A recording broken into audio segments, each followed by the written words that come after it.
After the UK voted to leave the European Union, what now for Scotland?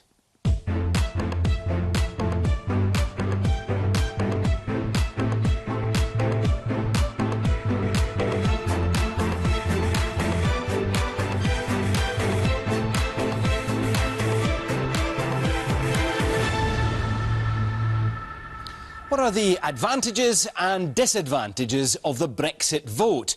What should our future relationship with the EU and indeed with the rest of the UK look like?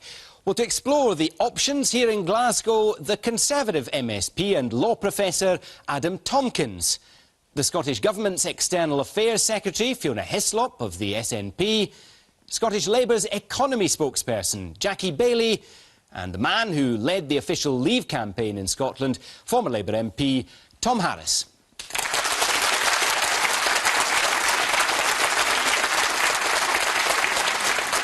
Well, now, you can join the debate on social media using the hashtag #ScotlandDebate, but let's get started and go straight to our first question. It comes from Hannah MacDonald. Hannah. Can Scotland realistically stay in the EU even without the rest of Britain? Well, the First Minister, Nicola Sturgeon, says she's exploring options to retain Scotland's links with the EU. But Fiona Hislop, can Scotland realistically stay in? Yes, we can. How that happens will depend on a great deal of things going forward. And the main thing just now, though, is to look at all the options. I know and I believe in independence. I know one of the ways to do that would be for Scotland to become independent and to remain and to be the member state that actually stayed in if the rest of the United Kingdom came out. But we're not there yet. We only had the vote barely just a week ago, and we've got to look at the interests of Scotland from a wide range of views and opinions. And that's why looking at all the options to make sure we can protect Scotland's interests, and if that means protecting Scotland's interests, meaning we have to remain as members and perhaps others don't within the United Kingdom, that has to be on the table. But I think the fair and honest thing to do and the responsible thing to do is to make sure we can look at any option that is possible. And that's the generosity and the wideness that we have to do in Scotland, because people voted different ways. But I'm determined, whatever happens, we will protect Scotland's interests and we'll make sure that Scotland's voice is heard. OK, well, let's just unpick that a little bit, because having been through an independence referendum, people probably understand what that option's about. But if it wasn't independence, how might this work? If Scotland retained its links with the EU and was still part of the UK, how would that work? Well, that's why we have the Standing Council on Europe, where we've got experts from a whole range, whether it's diplomacy, business, etc. And we have to identify what are the interests of Scotland in particular. And therefore, in terms of the spectrum, we don't even know what the Leave campaign or the UK government is determining is in our interests. Are we going to be in the single market or not? So on that spectrum, from the period of where you say, well, actually, the only way to retain our interest and our membership is independence, from the outside Norway, not even the Norwegian example, there is so much uncertainty that what we need to do is make sure that we've got clarity and Scotland's voice is heard. And our interests it doesn't sound like you've got a clear plan at this stage. I am not prejudging, and I think that's really, really important from the Scottish Government's perspective.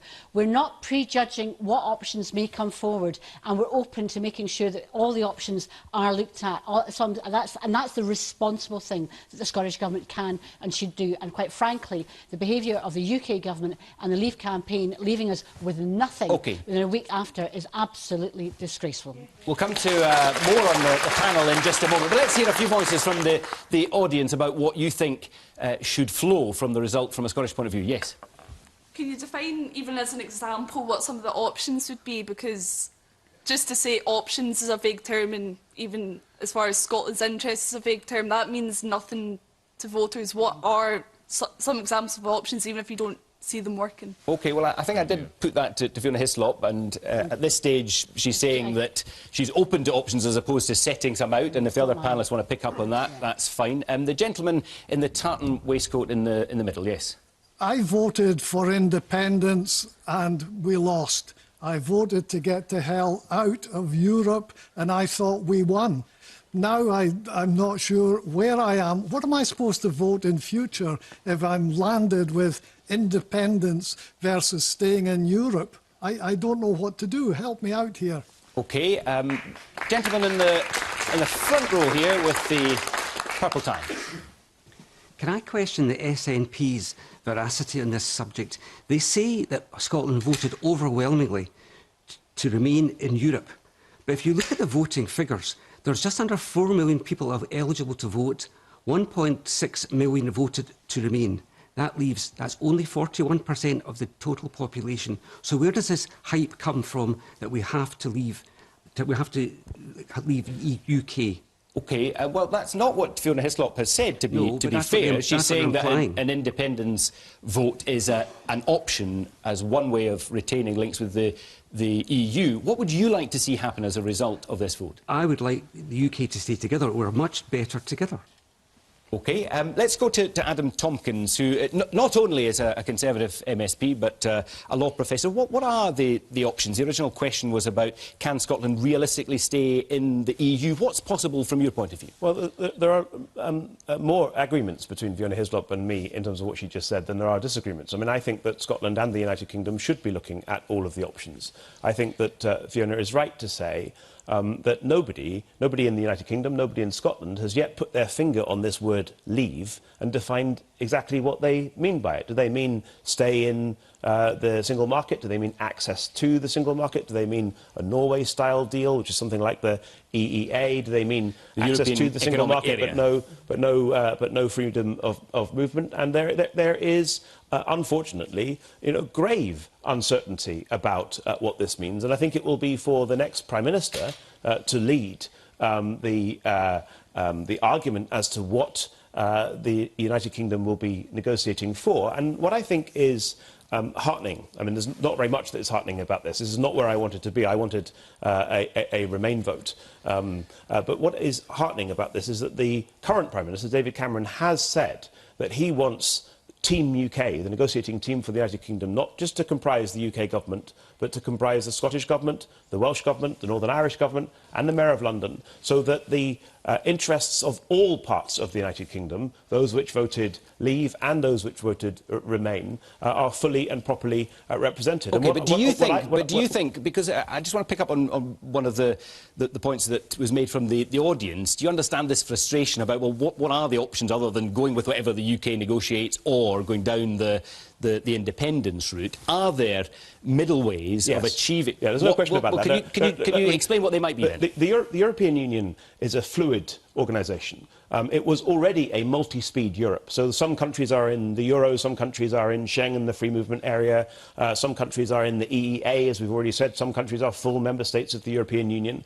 Some countries, such as Denmark and Greenland, which is part of Denmark, have different relations within the mainland of Denmark and Greenland. Fiona is right, there are a lot of options that need to be carefully and exhaustively looked at. This is going to take a very long time. Anybody who wants to move quickly from Brexit to a quick fix-it is unfortunately going to be disappointed. These are going to be long, difficult and protracted negotiations. And the important point, I think, is that the Prime Minister has made it absolutely plain that he wants the First Minister of Scotland, Nicola Sturgeon, and her cabinet, of which Fiona is a key member, to play a full and leading role in those negotiations to ensure that Scotland's interests are adequately, or more than adequately, properly and fully represented in those negotiations. And should your leader, Ruth Davidson, be involved as well as a broker, perhaps, between the two?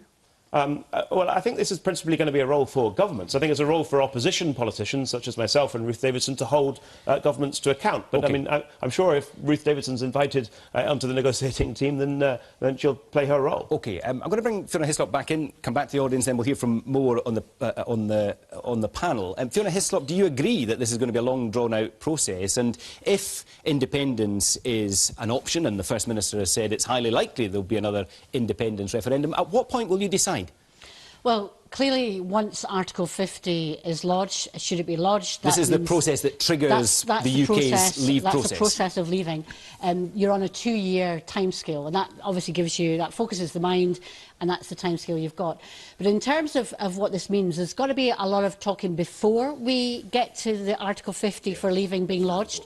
it's absolutely essential that Scotland is part of the process leading up to Article 50 being lodged, as well as during it. It's why I met with the Secretary of State for Scotland. I think Ruth Davidson would be doing him out of a job if she was part of the team. I met with him the day after the referendum. I've already spoken to the Minister of Europe, David Lidington. I'm meeting with David Lidington this week, and indeed again the Secretary of State. So we're not waiting. There is no vacuum in Scotland. We're moving very rapidly to make sure that we can be timescale for a decision on independence referendum number 2? In terms of the process of this, let's see what the options are, and if we get to the stage that the only way that we can maintain the level of EU representation and interest that we want, that we require independence, then we would go back to Parliament. We managed You would last decide week, that during those Brexit negotiations? We managed last week to get agreement from the Parliament and a vote of 92 to 0 to proceed with the way the Scottish Government is proceeding and engaging and setting out our interests. And in terms of the timescale, we would only proceed to an independence referendum with the agreement of Parliament, and that's what we said during to the negotiations on Brexit. Would be, well, let's look at the timescales for it. All I'm saying is I think the Article 50 could be lodged next week. It could be within a few weeks. Prime Minister said he won't do it. We've heard from one of the candidates for the Prime Minister position. It might not be to next year, but whatever happens, I think haste is not required. Fiona, we need to make sure that we've got time and we're in there in the process. Thank you very much indeed. I want to hear more from the audience at this stage. Do you think leave should mean leave for the whole of the UK, or are politicians right to pursue a separate deal for Scotland to try and maintain the links that currently exist? Let's hear from the gentleman there in the blue top. Yeah. Yes, you? Sorry. Hasn't it been made obvious that access to the single market will entail free movement, sort of similar to what Norway and Switzerland have? But with immigration being one of the sort of main driving factors behind a leave vote, can we not assume that that's off the table now? OK, well, I don't know if we can assume anything at the moment. I want to bring in the lady in the second row, in the middle here, glasses on top of her head. Yep. The British electorate weren't asked to vote on this middle ground. They were asked, do you want us to stay? Do you want us to leave? All the talk now, why weren't we having more of these discussions before we went to the British electorate? What do you think Given that the UK has voted to leave and Scotland voted the other way, what do you think should happen as a result? I think Fiona's right. I think we need to have at least a period of stability where nothing happens. We take a deep breath as a country and try to move on as a country. I voted to remain, but more than 50% of this country said leave. OK, and the lady with the scarf, 2 rows behind, yep. I think it's very interesting to note as well, the leave vote. There were people, the most Google searched after the actual referendum was what is the EU and what is leaving it. I think there's an awful lot of miscommunication and misinformation. I don't think this was a very good referendum, and that we didn't have the information for it. I think with the Scottish referendum, there was pages and pages and pages of information available a year before the vote.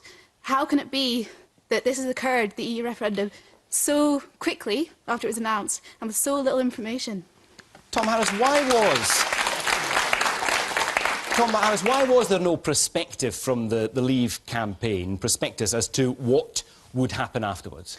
My own view is that if you remember the last prospectus that the Scottish Government produced during their independence referendum, Scotland's Future White Paper, every single page, every single commitment in that was subject to attack by Better Together.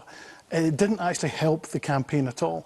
If Leave had done the same, and incidentally there was a lot of information on the Leave website, but if we had produced a similar kind of white paper, well, first of all, governments produce white papers, not campaigning groups. And second of all that would have happened is that every single proposal that we made would have been subject to contradiction, to being taken to bits. Understandably, because that's what happens in a referendum, and we would have ended up going into polling day in exactly the same situation with both sides arguing over the details of any Leave. But it doesn't look great now, does it? Unacceptable. That's completely unacceptable. You went in, you said anything just to win a vote without any plan or substance whatsoever. That is completely and utterly irresponsible. That's exactly what the Scottish Government did.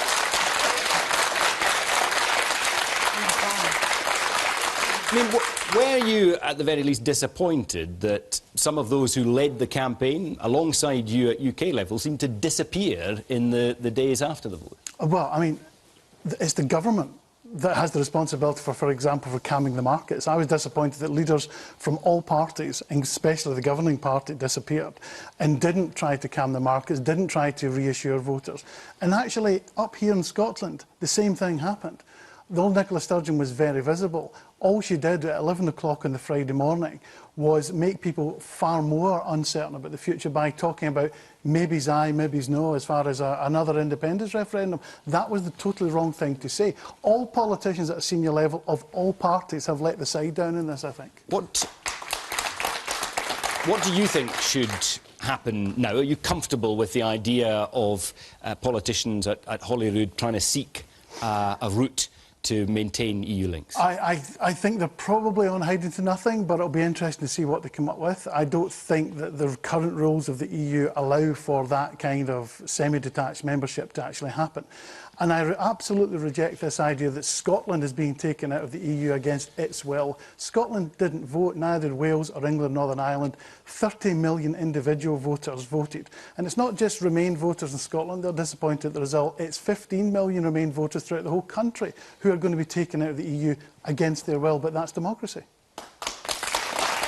Jackie Bailey, if that's democracy, if it's a UK-wide vote and we should accept it in Scotland as elsewhere in the country, why is your party backing the Scottish Government in the route they're taking? Well, I think this is probably the biggest political event, certainly of my lifetime, and it's created huge uncertainty, whichever side of the argument you were on, in the economy, constitutionally, politically. So we should take time to consider what our options are. Now, I recognise it was a UK vote, but I also recognise that within the UK, Scotland, Northern Ireland, London, Manchester, Cardiff, they all voted differently. There is no doubt in my mind there is an impact on the economy. We're seeing it now. And I do hope that politicians, in the Scottish Parliament as well as in the UK Parliament, take action to stabilise the markets, to stabilise currency, because these have real consequences for jobs, for employment, for pensions, for mortgages, and that's happening now. So to suggest we can simply do nothing isn't right. But equally, I think we should take time to consider all of the options, and there are myriad ones, and it doesn't necessarily need to be something that's already happened before. Let's look at the options that are available to us.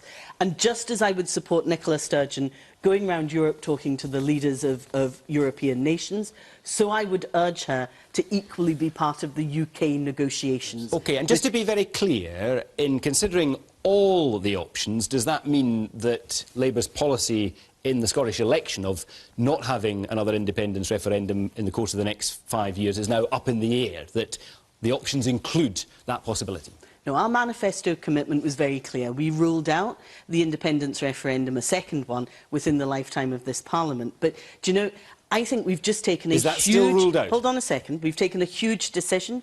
I don't think any politician should rush to judgment about, being definitive and we'll do this and we'll not do that. So you're not recommending it, but it's not ruled out? I think we need to keep all our options on the table. Including an independence referendum? Well, that's clearly the government's preferred ambition. But what's your policy? My policy view is very much we have a manifesto commitment, but I also want to listen to the people of Scotland. And in one of the polls that was published just after the referendum... So it hasn't changed, but it might change? I think it was the Daily Record. The majority of people ruled out a second independence referendum. But I'm not hearing you doing that. Because they felt it was divisive. To be honest, I would want to keep options on the table. I think we shouldn't rush to any decision just now. We have an enormous consequence to consider as a result of the referendum. There's a very clear difference between the Scottish Labour Party and the Scottish Conservatives on this point, Glenn, which I think is very important to underscore.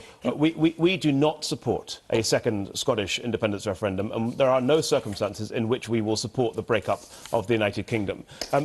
But equally, hang on a second. Hang on a second. Hang on a second, because just yesterday, whilst that is your position, yesterday your Scottish leader, Ruth Davidson, said that the UK government shouldn't block another referendum. That's not stopping it in all circumstances. Let me be absolutely plain about what Ruth Davidson said yesterday.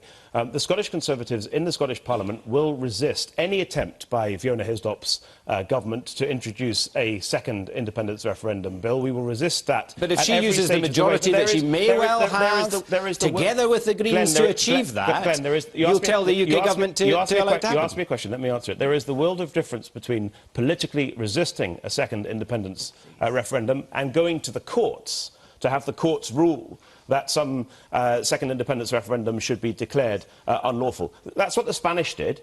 And when the Spanish did that, it resulted in 1 million Catalans marching through the streets of Barcelona in favour of Catalan independence. I think not what Adam we is want to do. dancing on the head of a pin here. No, absolutely we not. all heard what Ruth said yesterday. Not. But for the Tories to claim somehow that they are defenders of the Union, when we had English votes for English laws, when we had in the general election Scotland placed against England, you know, in some kind of battle, and thirdly in the Scottish Parliament elections, a rerun of the independence what I want to do is for or against independence. Well, I've had enough on that just for the moment. I want to follow up, actually, with a secondary contribution on this from Jay Irvin, who is a member of our audience. Jay, where are you? Okay, just on the... Is a post-Brexit Scotland better equipped now for independence than in 2014? Is a post-Brexit Scotland better equipped now for independence than in 2014? Tom Harris. I very much doubt it. I mean, and Fiona talked about, you know, what's best for Scotland. What's best for Scotland is that it stays part with full access to its biggest market. 64% of all Scottish imports go to other parts of the United Kingdom. Only 15% of our exports go to the European single market. So if you're talking about Scotland's best interests, obviously they lie within the UK before they lie within the EU. Now, I think, if anything, the economic case for independence is far, far weaker now than it was 2 years ago. The problem would be, I think, and I don't underestimate the problems of winning a second referendum, is that an awful lot of people come to this issue on independence with an emotional rather than an economic or rational perspective. But let's make no mistake, the reason the Scottish Government have raised this issue about a continued Scottish membership of the EU is for one reason only. It's to try to engineer a second independence referendum, because that's the priority always with nationalists. Fiona Hislop. I absolutely and completely reject that proposition. The interest of Scotland, the Scottish Government, I agree with Jackie, this is one of the most momentous things that's happened to not just Scotland but the rest of the UK in a political generation. So therefore the most important thing, and on day one, we were phoning and contacting all the interests, whether it's businesses or other organisations, to make sure we were providing that leadership and stabilisation about what was required in Scotland. The idea that somehow this was an engineered position that we wanted, I absolutely wanted the United Kingdom to remain in the EU. Now, we can't refight where we were in terms of the referendum. We've got to deal with where we are now. And the question was about the position of Scotland and how well placed are we. We live in a different world, even as of now, than we were going forward to 2014. The UK has now had its credit rating already reduced. We've seen immediate actions and indeed the proposition even today from George Osborne to try and reduce corporation tax to stop people leaving the UK to go and find their, cite their businesses elsewhere. So in these circumstances, is Scotland better equipped now to face an independence vote or not? We're very equipped, because one thing is, this is absolutely... Better equipped, did you say? We will be better equipped because we've done the preparations for what's required, not just before 2014, but going forward. But in terms of where we are, now, in terms of what we can do in our operation, our interests have to be international. We can't just be part of something that is somehow trying to restrict Scotland's movement. In terms of our access to the markets, we want to get everybody on the Leave side said, regardless of what happened, there'd still be a single market. Scotland would be part of that single market as an independent country within the United position of a United Kingdom, if that was the result that people wanted, or within the European Union. So the idea that somehow we would not be able to trade is ridiculous. We would be able to trade. Okay. But actually people have to decide, what type of country do we want? Okay. Do we want to be a welcoming country that's outward looking, or do we want the politics, which unfortunately is starting to play not just before the referendum at the EU, but post the referendum in the EU across the UK? We have to shape our own future, or it'll be shaped for us. I want to hear a few thoughts on that point. Is a post-Brexit Scotland better equipped now for independence than in 2014? And then we're going to move on. So the lady in the front row with the glasses, yes. I was actually going to go back to the point about nationalism and people thinking about Scottish independence from an emotional point of view. Do you not think that a lot of Leave voters looked at it from an emotional point of view rather than a rational point of view? OK, thanks for that. I want to just stay on this topic of independence. The gentleman with the glasses, 4 rows from the back. Yep. Just wait for the microphone. Sorry, I believe in independence for Scotland, but the SNP's position on this is completely paradoxical. Why would we want to leave a union that we're in currently, where most of our trade is, where we've had a long social, political union, to leave it, to go into a union where they're going to have more economic and political influence on us? We either believe in independence or we don't. OK, thank you very much. And the gentleman down here. Yes, you, sir. Tom, I'll address what you were saying about the economy, etc. I have a background in economic development. I was one of the management team at the Northern Development Company in the North East. I'm English by birth, I'm Scottish by choice. Now, in terms of going forward, to leave the European market will close the doors on a massive number of opportunities for Scotland and the UK, not the least being inward investment. Inward investors that have come to the UK over the years has done so because it is the gateway to the European market. OK, and on the question of Scottish independence, do you think going that route we would be better equipped now than before? I voted yes at the last one. I'll vote again. But what I would say, in terms of the campaign, and then can I answer this just briefly? Very briefly, yeah. That campaign was run on a tissue of lies from both sides. It wasn't done for any sort of altruistic reasons. It was done to pacify the Eurosceptics on the backbenches in the Parliament, to address the problems of UKIP taking votes from the Tories in the South, and to ward off a leadership challenge. But if we're going to go forward from an economic point of view, what we need is to have an impact assessment. This should have been done by the British government. The Scottish government, I think, we should be looking at what do we get out of Europe, what is the impact of coming out of it, because it's not just financial, it's about the people who are here as well in our health service, and this gentleman who is a Swiss. OK. Thank you very much indeed for that contribution. I want to get in another couple. I really appreciate that. Gentleman in the front row with the stripy tie. Yes. On the subject of independence, is it a good thing for Scotland to leave the UK, considering the fact that the UK provides £8 billion in Barnett Formula money, and also to join the European Union, where the membership fee for Scotland would be something like £1 or £2 billion a year? That's a net loss to the Scottish Government's budget of about 1/7 of its budget. That is a very, very big price to pay for membership of a club that is an economic basket case. Thank you very much indeed. Thank you for all those contributions. I'm going to move on to another question, and we'll hear more from both panel and audience. Stephen Rowe is our next questioner. Stephen. Hi. Whatever the outcome of EU negotiations, should Scotland formally apply for immigration policy to be devolved? Certainly Michael Gove, who was one of the leading Leave campaigners, suggested that there might be some new arrangement where powers over immigration could be shared between Holyrood and Westminster.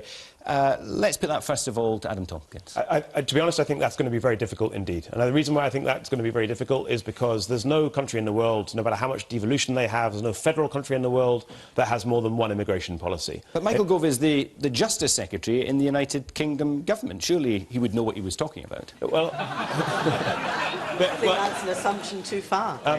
I can't speak for what Michael said about immigration in the campaign. I'm just trying to answer the question. And the honest answer, I think, is that I think it would be very difficult to have a single United Kingdom with more than one immigration policy being operated at any one time. Immigration in Canada is controlled by Ottawa, not by the provinces. Immigration in the United States is controlled by Washington, D.C., and not by the states. There are some exceptions, though. There are some exceptions. The state of Arizona, which has a long land border with Mexico, has tried to run an immigration policy, not a very progressive immigration policy, it must be said, but it has tried to run its own immigration policy, and it's been slapped down by the US Supreme Court because the US Supreme Court said that this is a matter for the federal government and not for individual states. So the truth, I think, of the matter is that it's very difficult to see how you could have a single state running two immigration policies at the same time. Tom Harris. In Michael Gove's defence, and I'm not necessarily supporting Michael for any position.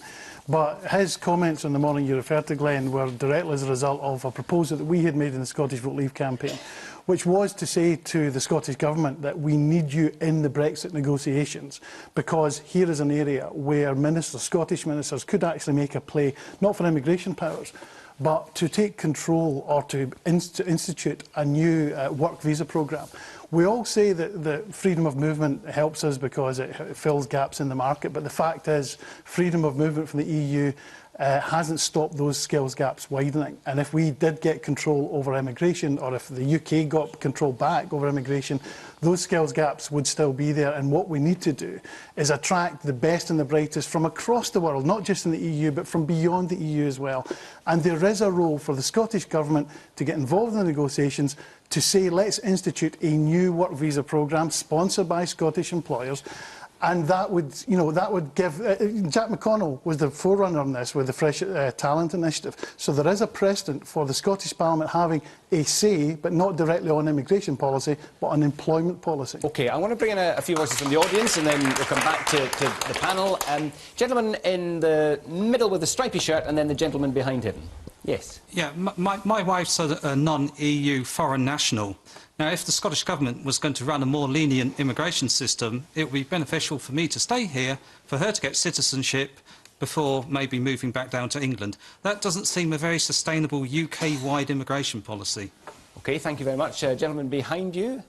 Yes. And should we be talking more about investment in services, investment in our infrastructure and our jobs, so that actually it's not just about free movement of labour, but it's about creating good quality jobs here for people, no matter where they come from, and actually investing. I think we have an opportunity here to change the way that we do, that we plan our economy. OK, thanks very much. Gentleman on this side, 3 rows in, yes. Hi.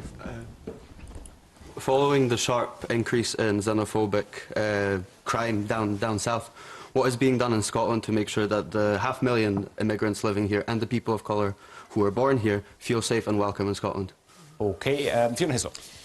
Just on that last point, I thought it was very important that the first thing that the First Minister of Scotland said on the Friday morning was to say that EU citizens that are living here in Scotland are very welcome. This is their home and their contribution is valued. That's very, very important.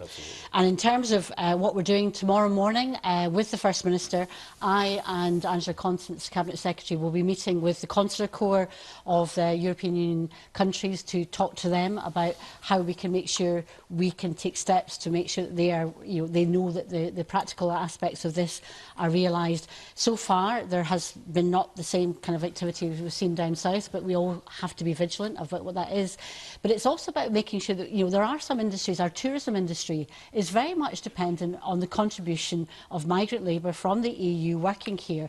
The immigration policy that we would be able to be developed is very much on employment, that people are employed. Of the 173,000 EU nationals that are here, many of them are retired. There are many children in my constituency. And could you have a variation on a theme between Holyrood and Westminster, working a sort of dual immigration policy? I mean, the Canadian example is one where it can work. There are different variations. What would you want?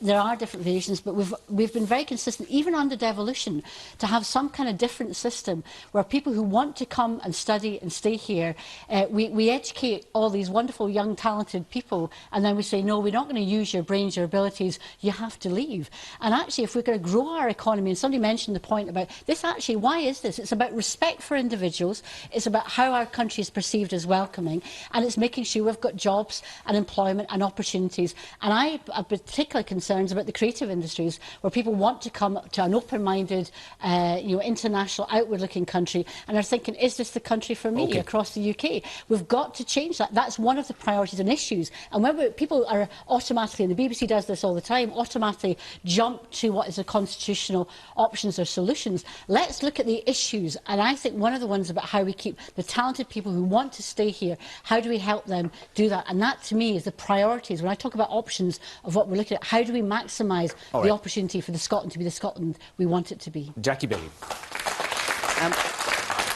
To answer your question, I think we should take a zero-tolerance approach to xenophobia wherever it occurs. And I was equally...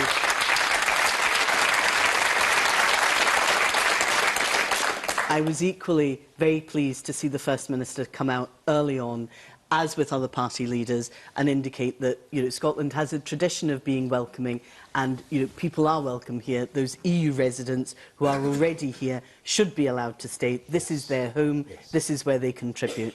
I'm very aware, not just in the tourism industry, in my own constituency, but the health service. We welcome people from around the world. There is no secret we experience skill shortages. We attract talent from around the world to actually help us function as an economy and a society. And Scotland has a tradition, as the UK does, of being very outward-looking.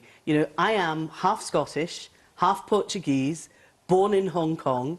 My mother went abroad, met my father, and we've since come back to Scotland to contribute here because I feel this is my home. Which bit of me do you want to send back? Really?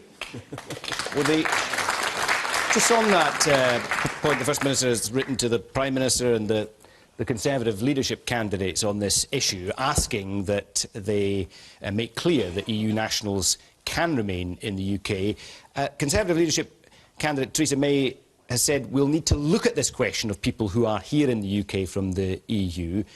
Is she making a mistake to take that position and send out that signal, Adam Tompkins? Yes, she is. And it's one of the reasons why I'm not supporting Theresa May's leadership bid. I'm supporting Michael Gove, notwithstanding the fact that I campaigned for Remain and he campaigned for Leave, because I think Michael is the most liberal of all of the 5 leadership candidates. Liberal in terms of social reform, liberal in terms of economic policy as well. OK, but rather than campaign for him, why do you disagree with Theresa May on this issue? On the specific issue of EU nationals who are living here in the United Kingdom, I'm absolutely clear that all EU nationals who are living in the United Kingdom at the moment should be able to remain in the United Kingdom, not just for the time being, but indefinitely. If they are here lawfully now, they should be able to stay lawfully, as should British citizens living elsewhere in the European Union. In my view, I'm absolutely clear about that. And I think all of the leadership candidates are, apart from Theresa May, who said something different about that today. You wanted to come in, Tom Harris. Jackie, forgive me, but there is absolutely no need for anyone to get on their soapbox and say, which part of me are you sending back? Nobody is suggesting that anybody is going to be sent back. There has never been any suggestion during the referendum. No, not my campaign. During the referendum, it was made absolutely clear by Vote Leave. The focus on immigration. Yeah, but as you've made clear, Vote Leave is not going to deliver the Brexit result. No, it's but what we were pointing out was international law. People who come from the EU, who came in here legally and who are resident here, there is absolutely no law that suggests they could ever be sent back, and neither they should. So even those who are saying that they won't give guarantees to EU nationals, do you think ultimately they will be required to do so? I think that as Adam says, when Theresa May stood up in the Commons today, she was supported by not a single MP from either side, because everybody knew that this was just some kind of cynical manoeuvre to help her leadership campaign. It's nothing to do with the legal status of EU citizens in this country. OK, I want to hear from the audience on this. I'm interested in your thoughts on it. Lady here, yeah, the dark hair, just on the... Yeah. I just want to say the fact that you said a zero-tolerance campaign on xenophobia. How on earth were we able to have a referendum campaign so based on xenophobia? This shouldn't be something new. This should be something that we should be inherited to everything we do in politics and in our society. Absolutely. OK, thank you very much. And gentlemen in the middle of the second row, yep. Yeah, Tom, just coming. The Leave campaign was based and aimed at the uneducated, who were given the impression that by Friday or Monday morning, people would be basically being told you're no longer welcome here. Tom Harris, respond to that, please. Politicians of all parties fell over themselves a few years ago to say it's OK to talk about immigration now, we won't call you racist. And then as soon as immigration is raised, we're called racist. It is not extreme or racist to say that Britain should have the same controls on immigration, the ability to manage immigration that every other democratic, progressive country in the world has. That's a normal thing for a country to have. Of course, it's absolutely wrong, and Farage and his campaign were very guilty, I think, of xenophobia. But our campaign never once used xenophobia. As a result of the Brexit vote, do you think the United Kingdom, including Scotland, looks more or less welcoming as a result of the Leave vote? I genuinely think it shouldn't make any difference. We are who we are as a country. What do you think the that perception hasn't changed. Well, the perception has been, I think, informed by bad reporting of what the referendum actually means. All the referendum means is that we have made a decision as a country to remove ourselves from a type of administration in the EU which has passed its sell-by date. That's all it means. It doesn't mean that people who are already living here are not welcome. Very briefly. I think it's very, very important that we hear from those that seek to lead the country at UK level, of our Prime Minister, that they will agree that EU citizens can remain here. That's absolutely. And they haven't done that. They have. And Everybody apart from Theresa May has done that, Theresa May, who happens to be the one that seems to be the front runner. But the other thing is we can do some very practical things. So the Scottish Government, along with University of Scotland, has said to EU students that are coming here this summer, and also if they come during the year, that their fees will be paid. They'll be part of the system that we have here in Scotland. Okay. And they should be frightened of coming here because they'll be welcome. All right. They're immediate things we should be doing. That's the urgency we have with this. We have to send out signals here and now that we are welcoming to EU citizens to come, visit, study and stay. All right, last couple of points from the audience, and then we'll move on to another question. Let's have the gentleman with the shirt and tie, yeah, first of all. I'm EU national myself, and I think it's really important that we can remain, even if, particularly if we leave the EU, so that international relationships for Scotland are being well maintained. OK, thanks very much indeed. And down the front, the gentleman in the denim shirt on the front row, please. Is it not the case that Scotland's ageing population and particular skill shortages mean that we need to be able to set our own immigration policy? That was the point of my question. Yeah, and it's basically about skills in different sectors, and that's exactly why, even under the devolved settlement, we've been pushing to make sure we have the work-study visa extended, that we have something introduced to Scotland. OK, what do you hear from the audience, if you don't mind? The lady in the striped top, and then the lady next to you. Yes, Tom Harris, I mean, do you not think that the lack of decent facts in the Leave campaign as a whole has left a vacuum for the media to fill it with bile? OK, and the lady just next to you. I would support that. I feel that the lack of facts, some of which you said are on your website, but a lot of them have been very conveniently deleted since some of the promises that were made, has resulted in a situation where people's worst instincts were played on. And I don't think that that means that if people voted to leave, they were uneducated, but they did not. We are now seeing a situation where incidents of xenophobia and racism are happening in our streets as a result of your campaign. OK, thank you very much indeed. I think I gave you the opportunity to respond to a similar point a moment ago. I want to move on and take another question, and that question comes from Jennifer McBride. Jennifer. As a Scottish teacher, I have seen the impact of harsh education budget cuts. Will the vote to leave the EU put funds back into Scottish education? It was a key argument of the Leave campaign that as a net contributor to the EU there would be money coming back to the UK to spend on public services, possibly including education. I think it was the NHS that was on the side of the Vote Leave bus. Should we have more money to spend on things like that? Jackie Bailey.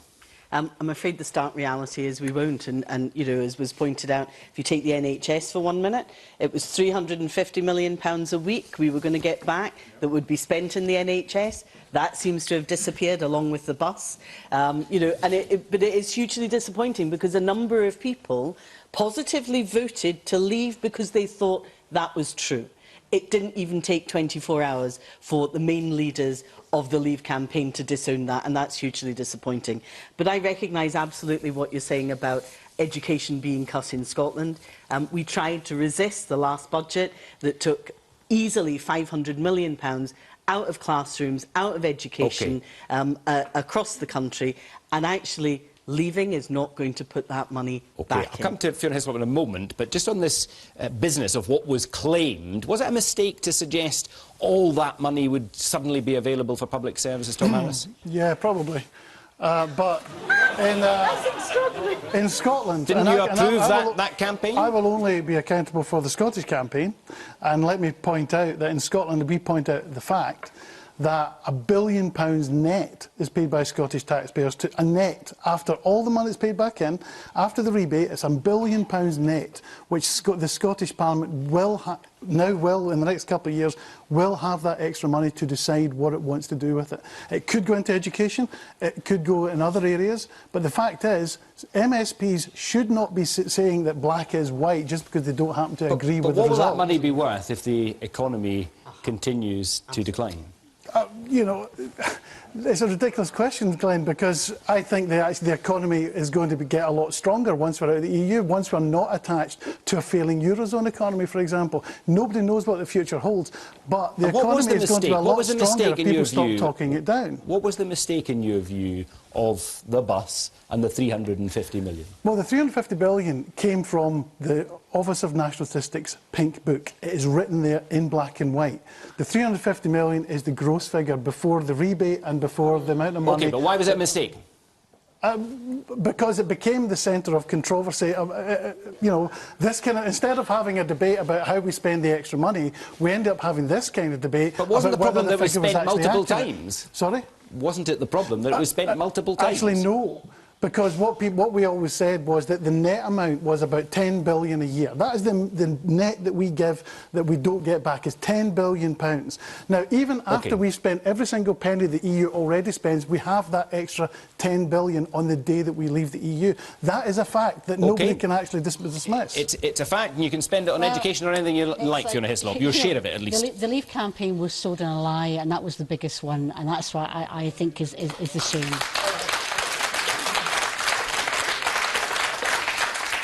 But we've got to deal with going forward. That's what we've got to do with now. And the idea that somehow there's going to be enormous resources when the UK leaves is some kind of predicated on a false premise. Because, hang on, they also want to be part of the single market. If you have the single market, you also have freedom of movement. And a lot of our discussion here has been actually about us, either Scotland or within the United Kingdom. We've got to think about what the response from the rest of the European Union. And if you want access to the single market, it costs. Norway is one of the biggest contributors to the EU to have access to the single market. So if you're looking about how much and it's not a member of the EU, it has a different relationship. But it has to pay to get there. So the idea is suddenly there's going to be all this resource available.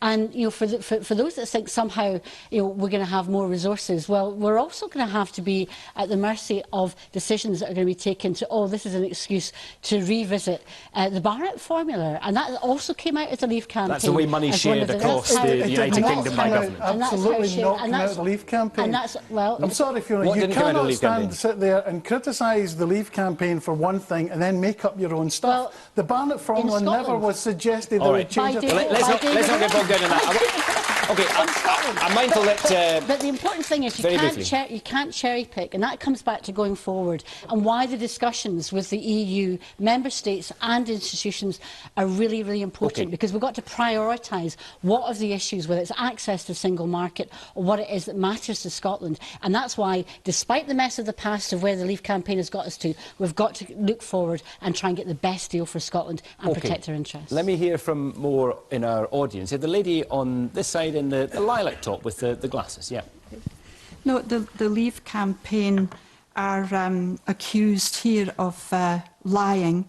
I feel that the Remain campaign did nothing but come up here and spread fear. They did it during your very own referendum, and we suffered greatly from it. And they did exactly the same. George Osborne, the Wonder Man, stood and gave us a load of rubbish. Absolute rubbish. And you know it, and I know it. And the EU is absolutely bent and totally dysfunctional at the top. And they are money. I've got personal experience of it. And Michael Gove, 156,000 or whatever it is on his expenses. Right. How about going up the road to Maryhill, where they're going in with their bags to get some tomato soup?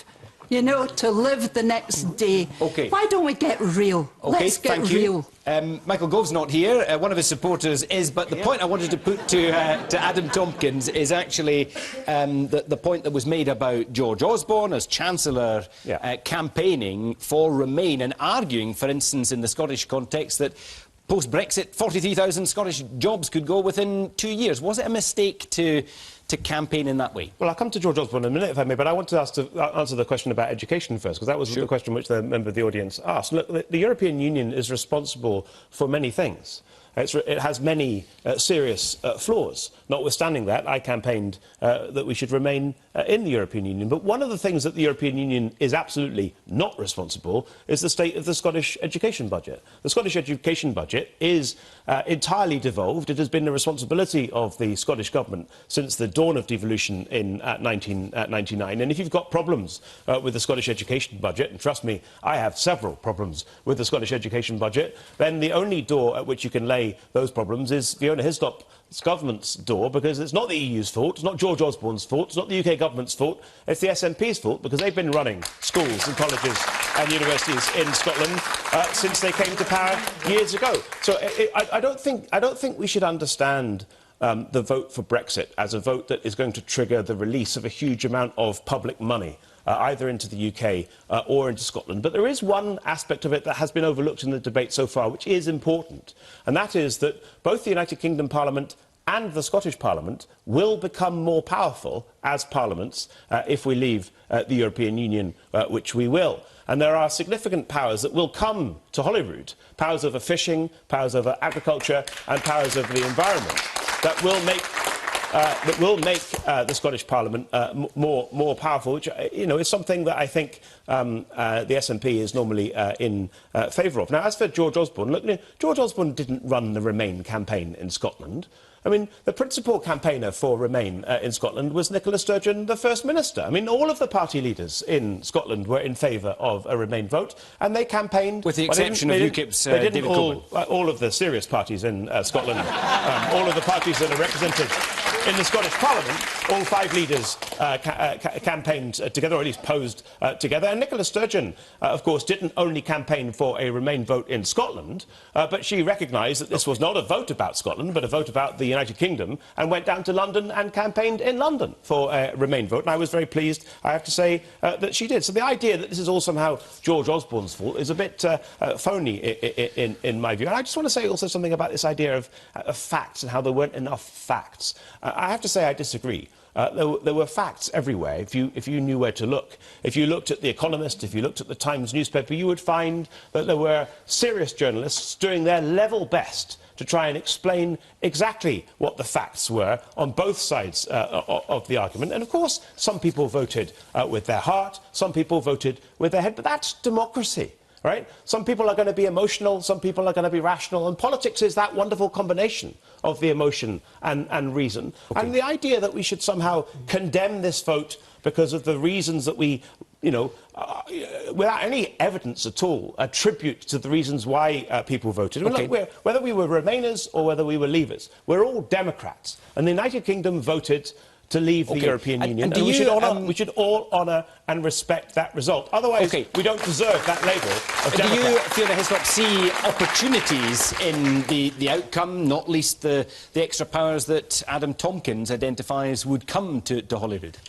Well, firstly, in terms of the question, I mean, we got elected as a government barely 2 months ago, and it was in a manifesto to take forward education absolutely centre stage, and you've heard the First Minister's commitment to that, and indeed the increased resources that are going there. The issue and the question is, where does that leave us now in terms of what's going to happen in the short and the medium and the long term in terms of powers? And in terms of Scotland's interest, and remember, 62% of people in Scotland voted to remain, and that is but they voted for the United Kingdom to remain. Exactly. Is that different from wanting Scotland to remain?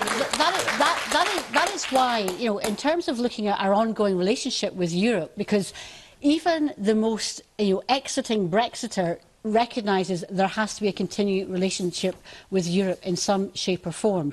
And what we've got to do is to make sure that in those discussions and looking at those options, one, Scotland's voice is there. That's absolutely why Nicola Sturgeon, our First Minister, had to make sure that in the very early doors that she did get an opportunity to help make that case. But secondly, we've got to make sure that on the issues that matter to us, whether it's on agriculture, whether it's on enterprise, whether it's on education, we maximise Scotland's interest. And there is a big difference, because one of the issues around the cost element, Horizon 2020, the funding of our universities, the brightest and the best, looking forward to a future economy, we're going to lose out potentially on that unless we come to an arrangement where that's important to us. Is that more important to Tom Scotland? wants to come in briefly, and I want to hear from the audience. It may well be. That's why we've got to be at the table arguing our case. What do you say to Scottish fishermen who were today told by Fergus Ewing that he will try and get in the best possible deal within the EU when they have almost to a man voted to come out of the EU?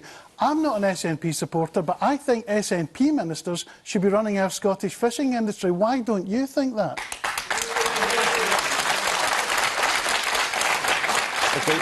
Briefly, if you would.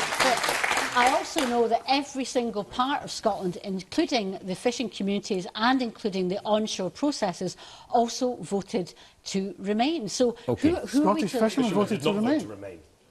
Fishermen did not vote to remain. The fishing community, if you look, every single part. I think you're going to get letters tomorrow. OK, all right. Well, I'm sure she'll send fulsome replies. I want to squeeze in one last question from Graham Fordyce. Graham. Has the establishment been fatally wounded by Brexit? Has the establishment been fatally wounded by Brexit? And by establishment, you mean? Governments, civil servants, banks, those... Jackie Bailey. You know, I genuinely think we live in hugely uncertain times. I don't know who's going to be damaged out of this. The one thing I do know is the reality of what's happening today is that people are losing jobs. Okay, I know of one young man given an engineering opportunity in Europe, now has had that opportunity taken away. I know of one firm, you know, in Scotland, paid in dollars, has had that contract, you know, cut in half. That's the reality. Now, you know, to suggest that somebody once did that voting leave was some kind of anti-establishment vote, when you only need to look at Gove and Boris Johnson and, you know, Nigel Farage, you couldn't get more establishment than those three figures. I exclude Tom Harris from that description, though. Having said that, though, my genuine fear is that the consequences aren't felt by them. The consequences are felt by working people in this country. And that's something... That is absolutely something we need to guard against. Already, many in the Tory party, some of their leadership candidates, have talked about reducing workers' rights. They see this as an opportunity. I see this as a challenge that must be resisted. Fiona Hislop. I think one of the things going forward is to remember that people will have voted leave for different reasons. I think some people did vote leave to have what they thought was a cock at a snoop, all the rest of it at the establishment and primarily UK establishment. But one of the things about the UK establishment is it finds ways of reinventing itself. It reinvents itself, I think, potentially in how the establishment made sure that their interests were protected by New Labour in the 80s and 90s.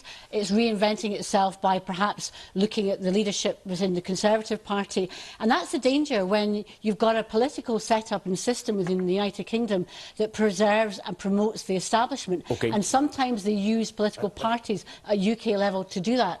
I'm very refreshed that the Scottish Parliament is different, and we don't have that. But the idea that somehow I'm a wee bit bit pressed for time in our final minutes. Come on, Fiona. I think the establishment in Scotland. Absolutely. That's the establishment in Scotland. Okay, I need to bring in our other two. I need to bring in our other two panellists. The idea that Fiona, I need to bring in our other two panellists. A civil war has been fought with the Scottish people on the Remain in leave because of who's going to be leader of the Conservative Party, I think is the biggest betrayal, not just to Remain voters, but also to Leave voters. Okay, so says the establishment. So I think that the Brexit vote is a very significant shock, But I don't think it's a very significant shock to the establishment. I think it's a significant shock to every single political party in the United Kingdom. I've lost my leader, I've lost David Cameron, we've lost our Prime Minister. This is not the result that the SNP wanted. It's not the result that the Scottish Labour Party wanted, although goodness alone knows what the result was that Jeremy Corbyn wanted. And it's also more importantly than that, it's a shock to parliamentary democracy. OK, and a last word to Tom Harris, please. I think, looking at the Scottish campaign, we had 3 of our MSPs supporting the Leave campaign. And yet we still managed to get more than 1 million votes for Leave. This is a huge kick in the teeth for the establishment because the people just aren't listening to the political leaders anymore. And I think that's a good thing. OK, and at that point, we're going to have to leave it. My thanks to the 4 on our panel here in Glasgow, and of course to all in our audience. Thanks too for watching. There'll be much more debate and discussion in the weeks ahead, and much more, of course, on the BBC Scotland news website. But from all of us here in Glasgow, good night.